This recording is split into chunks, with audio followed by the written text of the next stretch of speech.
Bonjour à tous, tu viens d'obtenir ta première plante carnivore mais tu ne sais pas quoi en faire.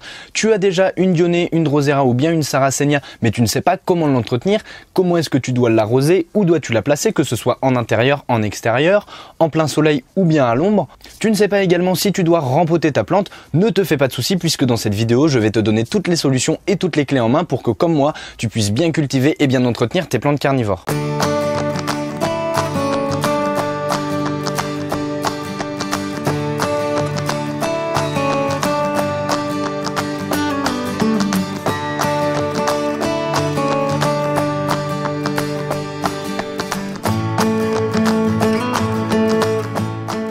Sache que cela fait plus de 10 ans que je suis passionné et que j'ai collectionné les plantes carnivores, mais mes débuts avec les plantes carnivores n'ont pas été très fructueux puisque lorsque je me suis acheté ma première Dionée, celle-ci est malheureusement morte car je n'avais pas les informations nécessaires à la bonne culture. Aujourd'hui, j'ai lu différents livres, j'ai consulté différents sites internet et différents forums pour acquérir suffisamment d'expérience pour bien les cultiver. Si tu suis donc toutes les étapes et toutes les informations importantes que je vais te donner dans cette vidéo, ta plante carnivore se portera très bien.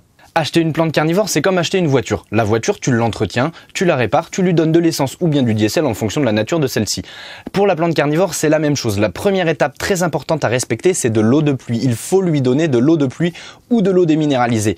Pas de l'eau du robinet puisque celle-ci contient des minéraux qui peuvent tuer la plante. Si tu mets de l'essence dans une voiture diesel, la voiture ne risque pas d'apprécier. À côté de ça, ta voiture, tu l'entretiens pour qu'elle dure dans le temps. Pour la plante carnivore, c'est la même chose. Son entretien, je vais te donner les solutions dans le reste de la vidéo. Maintenant que tu connais la première étape hyper importante à respecter qui est l'eau de pluie, la seconde étape va être de placer ta plante dans un gros pot. Donc oui, tu peux rempoter ta plante carnivore si elle est dans un petit pot. N'aie pas peur du ridicule, tu peux utiliser comme moi un très gros pot que tu vas remplir de tourbe blonde ainsi que de perlite. Alors la perlite n'est pas obligatoire puisque c'est une petite roche qui permet d'alléger le substrat, le mélange. Tu peux donc juste disposer de la tourbe à l'intérieur du pot.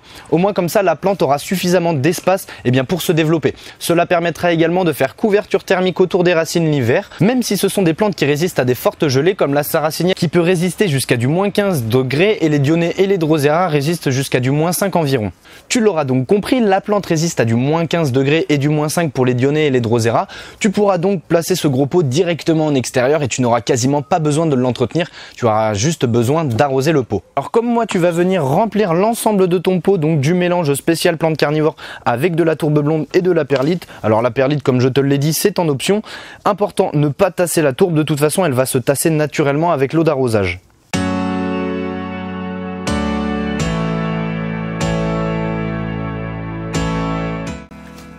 Alors je déconseille de tasser la tourbe, cependant lorsqu'on a un gros pot comme ça, on peut venir tasser le pot au sol directement pour que la tourbe se tasse un petit peu et que l'on puisse en rajouter davantage. Donc je vais venir tasser le pot au sol.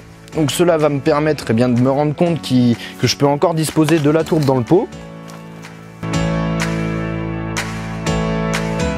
Maintenant que le pot est rempli à ras-bord de tourbe, on va venir arroser le mélange, histoire de tasser la tourbe et que celle-ci n'accroche pas lorsqu'on va planter les plantes carnivores.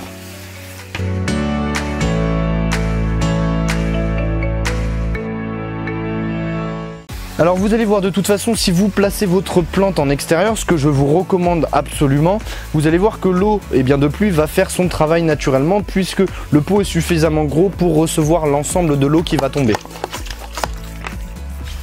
En été, vous aurez peut-être effectivement besoin d'arroser un peu car la terre va s'assécher avec la forte chaleur et les rayons du soleil qui vont venir taper directement sur la tourbe. Mais sinon, l'hiver et en automne, vous n'aurez pas besoin de beaucoup arroser.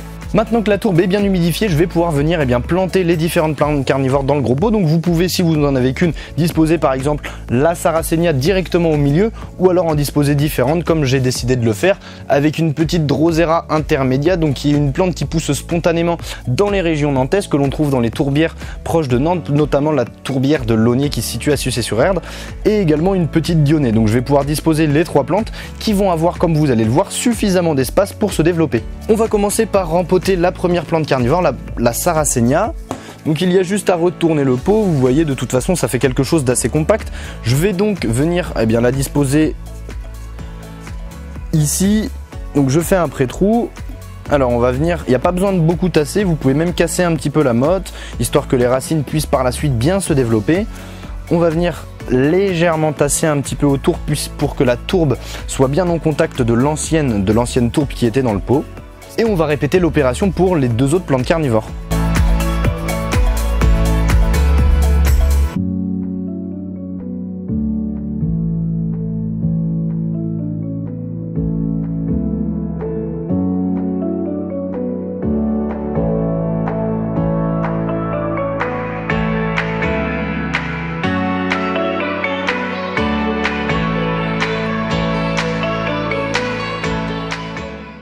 Et voilà le travail lorsque vous avez terminé. Vous n'avez plus qu'à couper les anciennes urnes de Sarracenia qui ont séché. Donc vous avez juste à couper à la base, vous pouvez également tirer dessus. De toute façon, la plante, étant donné qu'on s'approche de l'hiver, la plante va rentrer en repos hivernal, c'est-à-dire que la plante va concentrer son énergie au niveau du bourgeon. Elle ne va donc pas vous faire de nouvelles urnes. Par contre, au printemps prochain, vous aurez une magnifique plante qui va bien repartir avec de nouvelles urnes très jolies. Maintenant que vous avez terminé, n'hésitez pas à réarroser un petit peu pour réhumidifier le substrat et nettoyer également les urnes sur lesquelles il y a un petit peu de terre, parce que c'est vrai que lorsque l'on fait le rempotage, les plantes se salissent un petit peu. Donc avec l'aide d'un vaporisateur comme je le fais, au moins comme ça vous pouvez nettoyer les plantes.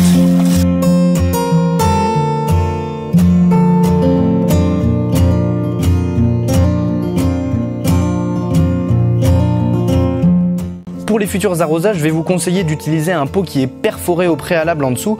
Au moins comme ça, l'eau va pouvoir remonter par capillarité directement dans le substrat. Vous allez donc utiliser une coupelle ou un bac que vous allez remplir d'eau de pluie. Cela va permettre d'avoir une réserve. L'eau qui est dans le bac, vous allez la retirer l'hiver parce que cela peut geler les racines des plantes carnivores. C'est très important de la retirer et de garder simplement le substrat juste humide l'hiver. Tout le reste de l'année, vous pourrez donc placer votre plante directement dans un gros pot de mars à peu près environ jusqu'à octobre-novembre. Dès que les premières gelées arrivent, vous retirez le pot et cela sera parfait. Pour récapituler, tu dois utiliser de l'eau de pluie ou de l'eau déminéralisée pour arroser ta plante carnivore que tu vas placer en plein soleil. C'est très important de la placer en plein soleil pour qu'elle ait les meilleures couleurs possibles, qu'elle soit très rougeâtre.